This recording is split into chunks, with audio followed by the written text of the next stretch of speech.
사람은 누구나 비밀을 하나쯤 품고 살아간다지요.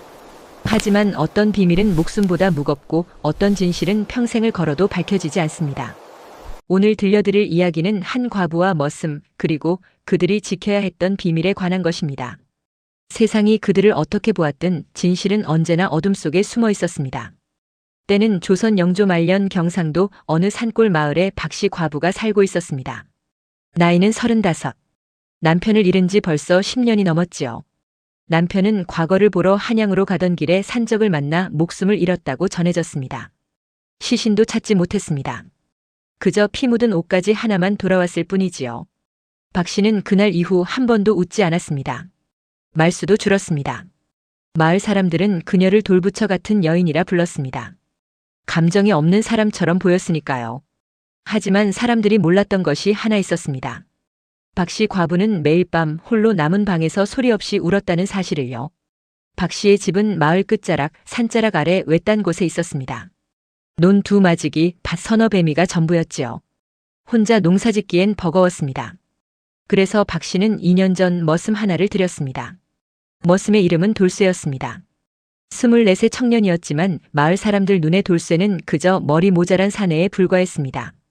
말을 더듬었고 글을 몰랐으며 얼굴에는 천연두 자국이 깊게 패여 있었습니다. 태어날 때부터 버림받아 절간 마당을 떠돌다 15 무렵부터 남의 집 머슴살이를 전전했다지요. 하지만 돌쇠에게는 한 가지 장점이 있었습니다. 힘이 셌습니다. 소 2마리가 끄는 쟁기를 혼자 끌 수 있을 정도였지요. 그리고 묵묵했습니다. 시킨 일은 묵묵히 했고 불평하지 않았으며 밤늦도록 일해도 내색하지 않았습니다. 박 씨는 돌쇠에게 사랑채를 내주었습니다. 낡았지만 비는 피할 수 있는 곳이었지요. 밥은 하루 3끼 넉넉하게 주었습니다.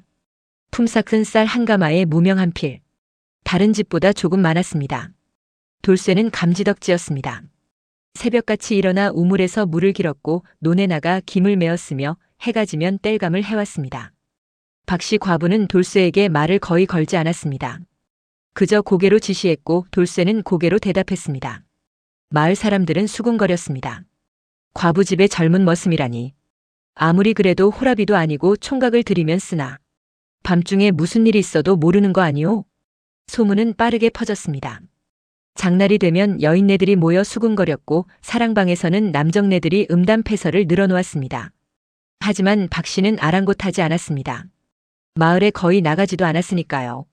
그렇게 2년이 흘렀습니다. 어느 가을밤이었습니다. 추석이 지나고 나흘째 되는 날이었지요. 달은 둥그렇고 바람은 차가웠습니다. 돌쇠는 사랑채에서 잠을 청하고 있었습니다. 낮에 밭을 갈느라 온몸이 쑤셨지요. 눈을 감으니 금세 잠이 들 것 같았습니다. 그런데 이상한 소리가 들렸습니다. 툭, 툭, 툭. 나무 두드리는 소리였습니다. 리듬이 일정했습니다. 한밤중에 누가 나무를 두드릴 리 없었습니다. 돌쇠는 눈을 떴습니다. 소리는 안채 쪽에서 들려왔습니다. 돌쇠는 조용히 일어났습니다. 사랑채 문을 살짝 열고 밖을 내다보았습니다. 달빛이 마당을 비추고 있었습니다. 안채 창문에서 희미한 불빛이 새어나왔습니다. 그리고 그 소리는 계속되었습니다. 툭, 툭, 툭. 돌쇠는 조심스럽게 마당으로 나왔습니다. 맨발이었습니다. 땅이 차가웠지만 신경 쓸 겨를이 없었습니다. 안채로 다가갔습니다. 소리는 점점 명확해졌습니다. 분명 나무를 깎는 소리였습니다. 돌쇠는 안채 창문 옆으로 다가갔습니다. 한지문 틈으로 안을 들여다보았습니다. 그리고 그는 숨이 멎는 듯한 광경을 목격했습니다. 박 씨 과부가 방 한가운데 앉아 있었습니다. 잠옷 차림이었지만 잠든 것이 아니었습니다. 그녀의 앞에는 나무 조각들이 수북이 쌓여 있었습니다. 그리고 그녀의 손에는 작은 조각도가 들려 있었지요. 박 씨는 나무를 깎고 있었습니다. 하지만 그것은 단순한 나무 조각이 아니었습니다. 그녀가 만들고 있는 것은 사람 형상이었습니다. 작은 인형이었지요. 정교했습니다. 손가락 하나하나, 옷의 주름 하나하나가 섬세하게 표현되어 있었습니다. 돌쇠는 눈을 의심했습니다. 박 씨 과부가 이런 솜씨를 가지고 있었다니. 하지만 더 놀라운 것은 그 인형들의 숫자였습니다. 방 한쪽 벽에는 작은 나무 선반이 있었습니다. 그 선반 위에는 수십 개의 나무 인형이 가지런히 놓여 있었습니다. 어른 인형, 아이 인형, 노인 인형. 남자도 있고 여자도 있었습니다. 옷을 입은 인형도 있고 갓을 쓴 인형도 있었습니다. 돌쇠는 알 수 없는 두려움을 느꼈습니다. 이것이 무엇을 의미하는지 알 수 없었지만 뭔가 잘못된 것 같았습니다. 마을에서 들었던 이야기들이 떠올랐습니다. 과부가 밤마다 무당을 부른다더라. 저주를 거는 거 아니겠소? 남편을 죽인 산적들을 찾아 복수하려는 거래. 돌쇠는 뒷걸음질 쳤습니다. 발에 돌멩이가 걸렸습니다. 툭. 작은 소리였지만 밤의 정적 속에서는 크게 들렸습니다. 박 씨가 고개를 들었습니다. 돌쇠는 얼어붙었습니다. 달빛 아래 박 씨의 얼굴이 보였습니다. 그녀의 눈에는 눈물이 가득했습니다. 그녀는 창문 쪽을 바라보았습니다. 한 지문 너머로 돌쇠의 그림자가 보였을 것입니다. 돌쇠는 뛰었습니다. 사랑채로 돌아가 문을 닫았습니다. 가슴이 터질 듯 뛰었습니다. 이불을 뒤집어 쓰고 눈을 감았지만 잠은 오지 않았습니다. 다음 날 아침 돌쇠는 평소보다 늦게 일어났습니다. 잠을 거의 못 잤으니까요. 마당으로 나가니 박 씨가 우물가에 서 있었습니다. 평소와 다름없는 모습이었습니다. 무표정했고 말이 없었습니다. 물 길어오너라. 박 씨가 말했습니다. 목소리는 담담했습니다. 어젯밤 일을 전혀 모르는 듯 했습니다. 돌쇠는 고개를 끄덕이고 두레박을 들었습니다. 물을 기르며 슬쩍 박 씨를 바라보았습니다. 그녀의 눈은 평소처럼 건조했습니다. 눈물 자국은 없었습니다. 돌쇠는 혼란스러웠습니다. 어젯밤 본 것이 꿈이었을까?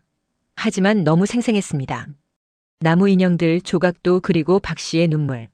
모두 진짜였습니다. 그날 오후 마을 이장이 찾아왔습니다. 박 씨 과부 집이 여기지? 이장은 40 넘은 사내였습니다. 배가 나왔고 목소리가 컸습니다. 박 씨는 대문 앞으로 나가 이장을 맞았습니다. 무슨 일이십니까? 들어가서 얘기하면 안 되겠소? 대문 밖에서 말씀하십시오. 박 씨의 목소리는 단호했습니다. 이장은 인상을 찌푸렸습니다. 하지만 어쩔 수 없었습니다. 박 씨는 대문을 열어주지 않았으니까요. 마을에서 흉흉한 소문이 돌고 있어. 무슨 소문입니까? 당신이 밤마다 무당을 부른다는 소문이요. 저주를 건다는 소문도 있고. 근거 없는 소문입니다. 근거가 없다고? 당신 집에서 밤마다 이상한 소리가 난다는데. 제가 밤에 배를 짜는 소리입니다. 네? 배를 짜면 그렇게 규칙적으로 소리가 나오? 제 방식입니다. 박 씨는 더 이상 대꾸하지 않았습니다. 이장은 한참을 서 있다가 결국 돌아갔습니다. 돌쇠는 멀리서 그 광경을 지켜보았습니다. 박 씨의 얼굴은 돌처럼 굳어 있었습니다.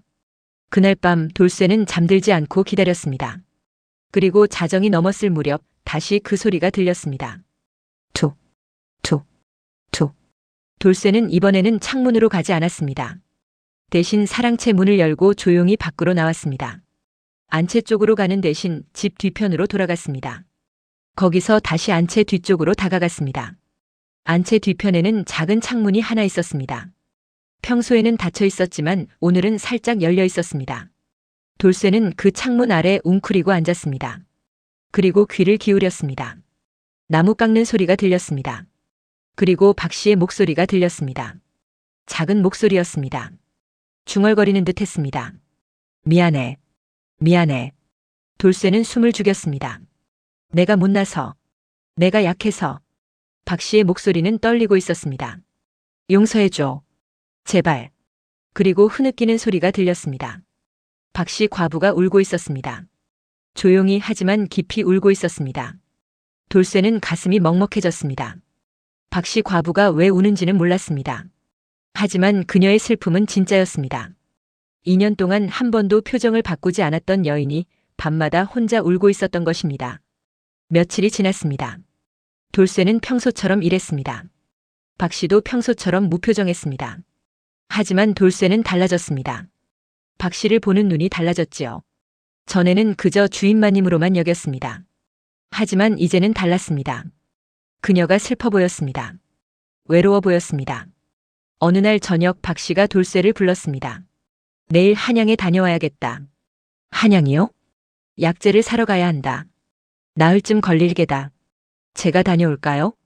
아니다. 내가 직접 가야 한다. 박 씨는 더 이상 설명하지 않았습니다. 다음 날 새벽 그녀는 보따리 하나를 메고 집을 나섰습니다. 돌쇠는 대문까지 배웅했습니다. 집 잘 지키거라. 예, 마님. 박 씨는 고개를 끄덕이고 길을 떠났습니다. 돌쇠는 그녀의 뒷모습을 지켜보았습니다. 작은 체구였지만 걸음걸이는 단단했습니다. 박 씨가 떠난 첫날 밤 돌쇠는 잠을 이루지 못했습니다. 안채가 텅 빈 것 같았습니다. 평소에는 박 씨가 있는지 없는지도 몰랐는데 이상하게 그녀가 없으니 집이 썰렁했습니다. 이틀째 되는 날 마을에서 여러 사람이 찾아왔습니다. 이장을 비롯해 5명의 마을 사람들이었습니다. 모두 남자들이었지요. 돌쇠가 대문 앞으로 나가자 이장이 물었습니다. 박 씨는 어디 갔소? 한양에 다녀오신다고 했습니다. 한양? 혼자? 네. 언제 돌아오는데? 이틀쯤 후에 돌아오실 겁니다. 이장은 주변 사람들과 눈짓을 주고받았습니다. 그리고 말했습니다. 집 안을 좀 봐야겠소. 안 됩니다. 뭐? 마님께서 허락 없이 아무도 들이지 말라고 하셨습니다. 이놈이 감히 누구한테 대들어? 이장이 소리쳤습니다. 옆에 있던 사내들이 돌쇠에게 다가왔습니다. 돌쇠는 대문 앞을 막고 섰습니다. 힘은 셌지만 5명을 상대하기는 어려웠습니다. 비켜! 한 사내가 돌쇠를 밀쳤습니다. 돌쇠는 비틀거렸지만 넘어지지 않았습니다. 다시 대문 앞을 막아섰습니다. 안 됩니다. 이놈이! 사내들이 돌쇠를 끌어냈습니다. 돌쇠는 저항했지만 결국 마당 한쪽으로 내동댕이 쳐졌습니다. 이장과 사내들은 안채로 들어갔습니다. 돌쇠는 일어나 뒤따라 들어가려 했지만 한 사내가 막아섰습니다. 돌쇠는 주먹을 불끈 쥐었지만 때릴 수 없었습니다. 마을 어른들이었으니까요. 안채에서 소리가 들렸습니다. 여기다. 여기 있다. 이게 뭐야? 인형이잖아. 이걸 봐. 수십 개야. 사내들이 소란을 피웠습니다. 잠시 후 이장이 나무 인형 몇 개를 손에 들고 나왔습니다. 역시 그랬어. 이 과부가 저주를 걸고 있었던 거야. 저주가 아닙니다. 돌쇠가 소리쳤습니다. 뭐? 그건 저주가 아니라고요. 그럼 이게 뭔데? 사람 형상을 만들어 밤마다 뭔가를 중얼거린다며? 이게 저주가 아니면 뭐야? 돌쇠는 할 말이 없었습니다. 사실 그도 정확히 알지 못했으니까요. 하지만 한 가지는 확실했습니다. 박 씨가 누군가를 저주하려는 게 아니라는 것. 그녀는 슬퍼하고 있었을 뿐입니다. 이 인형들은 관아의 증거로 제출할 거야. 박 씨 과부가 돌아오면 관아로 끌고 갈 거고. 안 됩니다. 닥쳐. 내가 뭔데 주인 편을 들어.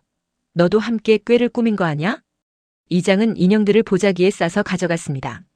사내들도 뒤따라 나갔습니다. 돌쇠는 그 자리에 주저앉았습니다. 어떻게 해야 할지 몰랐습니다. 박 씨는 사흘 만에 돌아왔습니다. 해질 무렵이었습니다. 돌쇠는 대문 앞에서 기다리고 있었습니다. 박 씨가 보따리를 메고 나타났습니다. 평소처럼 무표정했지만 조금 피곤해 보였습니다. 마님. 돌쇠가 달려나갔습니다. 박 씨는 고개를 끄덕였습니다. 집에 무슨 일 없었느냐? 돌쇠는 말을 꺼내야 할지 망설였습니다. 하지만 숨길 수 없었습니다. 마을 사람들이 다녀갔습니다. 뭐? 안채에 들어갔습니다. 박 씨의 얼굴이 굳었습니다.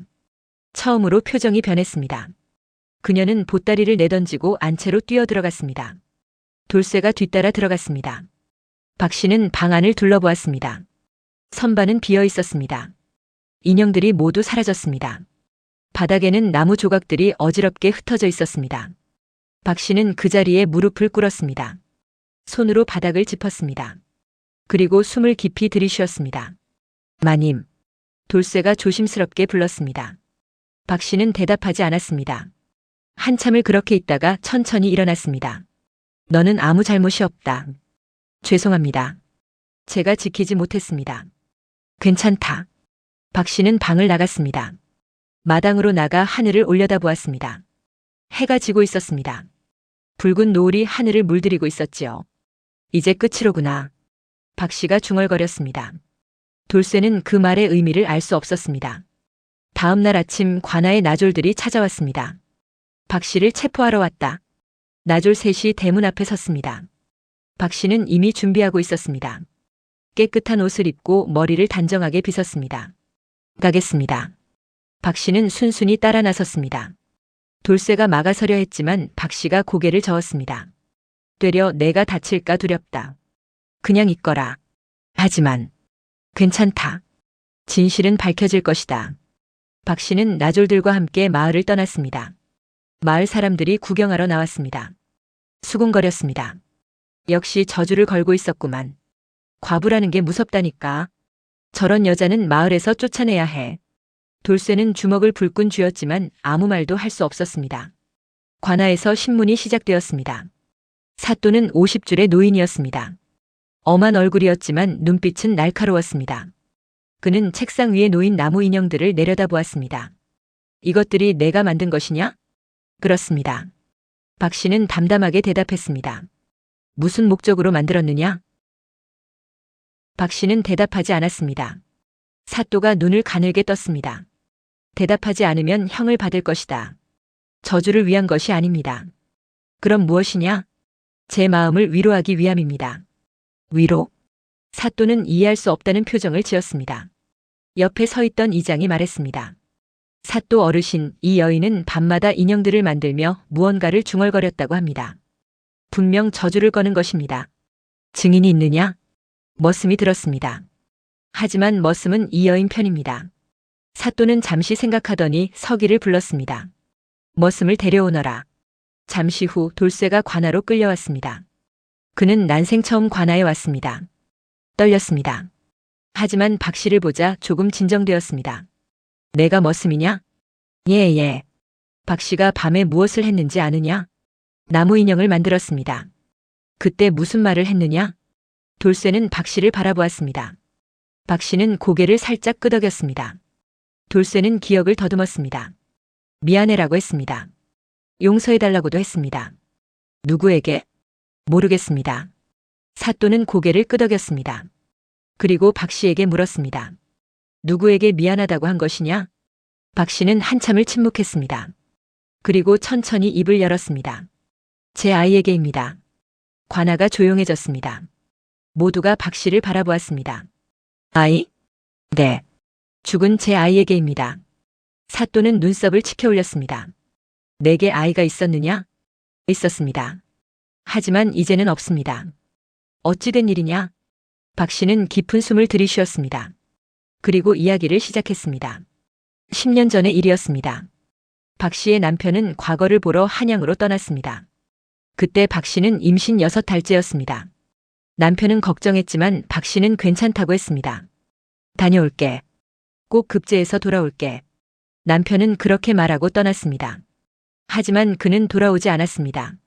산적들에게 습격당해 목숨을 잃었다는 소식만 들려왔습니다. 박 씨는 충격을 받았습니다. 하지만 뱃속의 아이를 위해 버텨야 했습니다. 석 달을 더 견디고 아이를 낳았습니다. 아들이었습니다. 건강한 아들이었지요. 하지만 문제가 있었습니다. 아이가 태어난 지 보름이 지났을 때 시어머니가 말했습니다. 이 아이는 과부가 낳은 자식이다. 때를 이을 수 없다. 무슨 말씀이십니까? 남편이 죽은 후에 태어난 아이는 불길하다. 이 집안에 둘 수 없다. 어머님. 박 씨는 울며 매달렸습니다. 하지만 시어머니는 단호했습니다. 그녀는 마을 사람들을 불러 모았습니다. 그리고 말했습니다. 이 아이는 우리 집안의 자식이 아니다. 어머님 제발. 닥쳐. 내가 어디서 주워온 자식인지 모르지만 우리 집안의 대를 더럽힐 수는 없다. 시어머니는 거짓말을 했습니다. 박 씨가 남편이 죽은 후 다른 남자와 관계해서 낳은 아이라고 소문을 퍼뜨렸습니다. 마을 사람들은 그 말을 믿었습니다. 과부가 그럴 줄 알았지.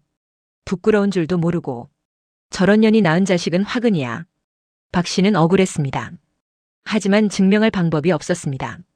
시어머니는 집안에서 힘이 셌고 마을 사람들은 모두 그녀의 편이었습니다. 결국 시어머니는 아이를 빼앗아갔습니다. 이 아이는 절에 보낼 것이다. 안 돼요. 제 아이예요. 박 씨는 울부짖었지만 소용없었습니다. 시어머니는 아이를 보따리에 싸서 데리고 갔습니다. 박 씨는 뒤따라가려 했지만 마을 남정네들이 막았습니다. 그만두시오. 더 부끄러운 짓 하지 말고. 박 씨는 그 자리에 주저앉았습니다. 며칠을 울고 며칠을 굶었습니다. 그리고 한 달 후 소식을 들었습니다. 아이가 죽었다는 소식이었습니다. 시어머니는 아이를 절에 보낸 것이 아니었습니다. 산속 움막에 버렸던 것입니다.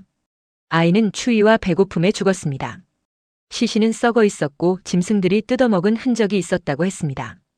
박 씨는 그날 이후 말을 잃었습니다. 아니, 말을 하지 않게 되었습니다. 무엇을 말해도 소용없다는 걸 깨달았으니까요. 시어머니는 얼마 후 병으로 죽었습니다. 마을 사람들은 박 씨의 저주 때문이라고 수군거렸습니다. 박 씨는 혼자 남았습니다. 논밭을 일구며 살았습니다. 그리고 밤마다 인형을 만들었습니다. 죽은 아이를 위한 인형이었습니다. 처음에는 아기 인형만 만들었습니다. 아이가 자랐다면 어떤 모습이었을까 상상하며 만들었지요. 1살, 2살, 3살. 점점 자라는 아이의 모습을 인형으로 만들었습니다. 그리고 다른 인형들도 만들었습니다. 아이가 만났을 친구들, 스승님, 이웃 어른들. 아이가 살아있었다면 만났을 사람들을 상상하며 만들었습니다. 그것이 박 씨가 살아가는 방법이었습니다. 인형을 만들며 아이와 대화했습니다. 미안하다고 용서해달라고 엄마가 약해서 지키지 못했다고. 매일 밤 그렇게 말했습니다. 관아는 조용했습니다. 박 씨의 이야기가 끝나자 아무도 말하지 않았습니다. 사또는 눈을 감고 있었습니다. 이장은 고개를 숙였습니다. 돌쇠는 눈물을 흘렸습니다. 한참 후 사또가 눈을 떴습니다. 증거가 있느냐? 없습니다. 시어머니가 죽었으니 증인도 없겠구나. 네. 사또는 한숨을 쉬었습니다. 그리고 나무 인형들을 들여다보았습니다. 정교했습니다. 하나하나 정성껏 만든 흔적이 역력했습니다. 이것들을 만드는데 얼마나 걸렸느냐? 10년입니다. 10년. 사또는 인형 하나를 집어들었습니다. 작은 아이 인형이었습니다. 옷을 입고 웃고 있는 모습이었습니다. 이 아이는 5살 때의 모습입니다. 그때쯤 되면 말도 배우고 뛰어놀았을 겁니다. 사또는 인형을 조심스럽게 내려놓았습니다. 그리고 말했습니다. 내게 죄가 없다. 예? 저주를 걸기 위한 인형이 아니다. 이것은 모정이다. 어미가 자식을 그리워하는 마음이다. 사또 어르신. 이장이 소리쳤습니다. 하지만 이 여인이 사람 형상을 만들어. 닥쳐라. 사또가 호통쳤습니다. 무지한 것들. 사람의 마음도 모르고 함부로 판단하는구나. 이장은 입을 다물었습니다. 박 씨. 네. 내가 만든 인형들을 돌려주겠다. 그리고 이 일로 너를 괴롭힌 자들은 벌을 받을 것이다. 감사합니다. 박 씨는 고개를 숙였습니다. 하지만 표정은 여전히 무표정했습니다. 사또는 나졸들에게 명했습니다. 박 씨를 집으로 돌려보내라. 그리고 마을 이장을 잡아들여라. 예. 이장이 나졸들에게 끌려갔습니다. 그는 소리쳤지만 아무도 듣지 않았습니다. 박 씨는 집으로 돌아왔습니다. 돌쇠가 대문 앞에서 기다리고 있었습니다. 박 씨를 보자 안도의 한숨을 쉬었습니다. 마님, 무사하십니까? 무사하다. 박 씨는 집으로 들어갔습니다. 안채로 가서 빈 선반을 바라보았습니다. 인형들은 아직 돌아오지 않았습니다. 나중에 관아에서 보내준다고 했습니다. 박 씨는 창가에 앉았습니다. 밖을 내다보았습니다. 해가 지고 있었습니다. 마님. 돌쇠가 문 밖에서 불렀습니다. 무엇이냐? 제가 알게 되어 죄송합니다. 무엇을? 마님의 사연을요. 박 씨는 고개를 돌렸습니다. 돌쇠를 바라보았습니다. 괜찮다. 어차피 비밀은 아니었다. 하지만 너는 착한 아이다 돌쇠야. 박 씨가 처음으로 돌쇠의 이름을 불렀습니다. 돌쇠는 가슴이 뭉클했습니다. 제가 힘이 되어드릴 수 있을까요? 이미 충분히 힘이 되어주고 있다. 어떻게요? 너는 나를 판단하지 않았다. 그것만으로도 고맙다. 돌쇠는 고개를 숙였습니다. 눈물이 났습니다.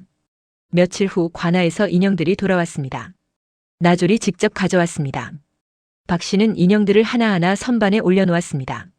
제자리를 찾은 인형들은 평화로워 보였습니다. 그날 밤 박 씨는 다시 나무를 깎았습니다. 새로운 인형을 만들기 시작했습니다. 이번에는 10살쯤 되어 보이는 아이였습니다. 책을 읽는 모습이었지요. 이제는 글을 배웠을 거야. 내 아버지가 그토록 원했던 학문을 말이야. 박 씨는 조용히 중얼거렸습니다. 돌쇠는 사랑채에서 그 소리를 들었습니다. 이제는 두렵지 않았습니다. 오히려 마음이 따뜻해졌습니다. 박 씨 과부는 그렇게 살아갔습니다. 낮에는 밭을 일구고 밤에는 인형을 만들었습니다. 아이와 대화했습니다. 미안하다고 사랑한다고 엄마는 널 잊지 않는다고. 세월이 흘렀습니다. 2년, 3년, 5년. 박 씨는 여전히 혼자였지만 이제는 마을 사람들이 그녀를 괴롭히지 않았습니다. 사또의 명 때문이기도 했지만 그녀의 사연을 알게 된 후로는 오히려 동정하는 사람들이 생겼습니다. 불쌍한 여인이야. 아이를 잃고도 저렇게 버티다니. 우리가 그녀를 오해했어. 돌쇠는 여전히 박 씨의 집에서 일했습니다. 이제는 단순한 머슴이 아니었습니다. 가족 같았습니다. 박 씨는 돌쇠를 아들처럼 대했고 돌쇠는 박 씨를 어머니처럼 따랐습니다. 어느 봄날 박 씨가 말했습니다. 돌쇠야, 너도 이제 장가를 들어야지. 아닙니다, 마님. 왜? 저는 여기가 좋습니다. 마님 곁에 있고 싶습니다. 박 씨는 미소 지었습니다. 10년 만에 처음으로 웃는 얼굴이었습니다. 고맙다. 정말 고맙다. 그날 밤 박 씨는 또 인형을 만들었습니다. 이번에는 청년 인형이었습니다. 훤칠한 키에 건강한 모습이었지요. 이제 내가 어른이 되었구나. 엄마는 늙어가는데. 박 씨는 인형에게 말했습니다. 하지만 괜찮아. 너는 내 마음속에서 영원히 살 테니까. 그리고 인형을 선반에 올려놓았습니다. 다른 인형들 옆에 가지런히. 박 씨 과부는 60이 넘어 세상을 떠났습니다. 평화로운 죽음이었습니다. 병석에 누워있을 때 돌쇠가 옆을 지켰습니다. 그리고 마지막 순간 박 씨는 말했습니다. 이제 아이를 만나러 간다. 마님, 고맙다. 돌쇠야, 너 덕분에 외롭지 않았다. 그리고 눈을 감았습니다. 돌쇠는 울었습니다. 며칠을 울었습니다. 장례를 치르고 박 씨를 남편과 아들 곁에 묻었습니다. 비석에는 이렇게 새겼습니다. 여기 한 어머니가 잠들다. 돌쇠는 박 씨의 집을 물려받았습니다. 논밭을 일구고 안채를 관리했습니다. 그리고 박 씨가 만든 인형들을 고스란히 보관했습니다. 세월이 더 흐르고 돌쇠도 늙었습니다. 그는 장가를 들지 않았습니다. 평생 혼자 살았습니다. 하지만 외롭지 않았습니다. 박 씨의 인형들이 있었으니까요. 어느 날 마을에 선비가 찾아왔습니다. 전국을 돌아다니며 이야기를 모으는 사람이었지요. 돌쇠에게 물었습니다. 이 집에 특별한 사연이 있다고 들었습니다. 그렇습니다. 돌쇠는 박 씨의 이야기를 들려주었습니다. 선비는 듣고 또 들었습니다. 그리고 말했습니다. 이 이야기를 기록하겠습니다. 사람들이 알아야 합니다. 무엇을요? 사람을 함부로 판단하지 말아야 한다는 것을. 그리고 모정이 얼마나 깊은지를. 선비는 이야기를 기록했습니다. 그리고 전국에 퍼뜨렸습니다. 사람들은 박 씨 과부의 이야기를 듣고 울었습니다. 그리고 깨달았습니다. 겉모습만으로 사람을 판단해서는 안 된다는 것을. 슬픔을 표현하는 방식은 사람마다 다르다는 것을. 그리고 어미의 사랑은 죽음으로도 끊어지지 않는다는 것을. 이 이야기는 그렇게 전해 내려왔습니다. 지금도 경상도 어느 산골 마을에 가면 낡은 집 한 채가 남아있다고 합니다. 그 집 안채에는 작은 선반이 있고 그 위에는 수십 개의 나무 인형이 놓여 있다고 하지요. 사람들은 그 집을 인형의 집이라 부릅니다. 그리고 지나가다가 잠시 멈춰서서 고개를 숙인다고 합니다. 한 어머니의 사랑을 기리며. 세상은 종종 우리를 오해합니다. 겉모습만 보고 소문만 듣고 진실을 알려 하지 않지요. 하지만 진실은 언제나 있습니다. 어둠 속에 숨어 있을 뿐입니다. 박 씨 과부는 미친 여자가 아니었습니다. 저주를 거는 무당도 아니었습니다. 그녀는 그저 아이를 그리워하는 어머니였을 뿐입니다. 10년을 20년을 평생을 그리워한 어머니였습니다. 그리고 돌쇠는 단순히 머리 모자란 머슴이 아니었습니다. 그는 진실을 볼 줄 아는 사람이었습니다. 세상이 뭐라 하든 자신의 눈으로 보고 판단할 줄 아는 사람이었지요. 사람은 누구나 슬픔을 품고 삽니다. 어떤 슬픔은 밖으로 드러나고 어떤 슬픔은 안으로 삭입니다. 박 씨의 슬픔은 후자였습니다. 하지만 그것이 더 가볍다는 뜻은 아닙니다. 오히려 더 무거웠을지도 모릅니다. 밤마다 혼자 울며 인형을 깎던 그 손길을 생각해 보십시오. 미안하다고 용서해달라고 중얼거리던 그 목소리를 떠올려 보십시오. 10년을 20년을 그렇게 살아온 한 여인의 삶을 헤아려 보십시오. 우리는 너무 쉽게 판단합니다. 너무 빨리 결론 내립니다. 하지만 한 사람의 삶을 진정으로 이해하려면 시간이 필요합니다. 귀 기울임이 필요합니다. 그리고 무엇보다 마음이 필요합니다. 박 씨 과부의 이야기는 우리에게 묻습니다. 당신은 사람을 어떻게 봅니까? 겉모습으로 봅니까? 아니면 마음으로 봅니까? 소문으로 판단합니까? 아니면 진실을 찾아 나섭니까? 잠든 줄 알았던 과부, 문을 나서려던 머슴이 본 것은 믿을 수 없는 장면이 아니었습니다. 그것은 한 어머니의 깊고 깊은 사랑이었습니다. 세상이 외면했지만 결코 사라지지 않는 사랑이었습니다. 그리고 그 사랑은 오늘도 어디선가 누군가의 가슴 속에서 숨쉬고 있을 것입니다. 우리가 볼 수 없다고 해서 없는 것은 아닙니다. 우리가 듣지 못한다고 해서 침묵하는 것은 아닙니다. 사랑은 언제나 그곳에 있습니다. 조용히, 깊이, 영원히.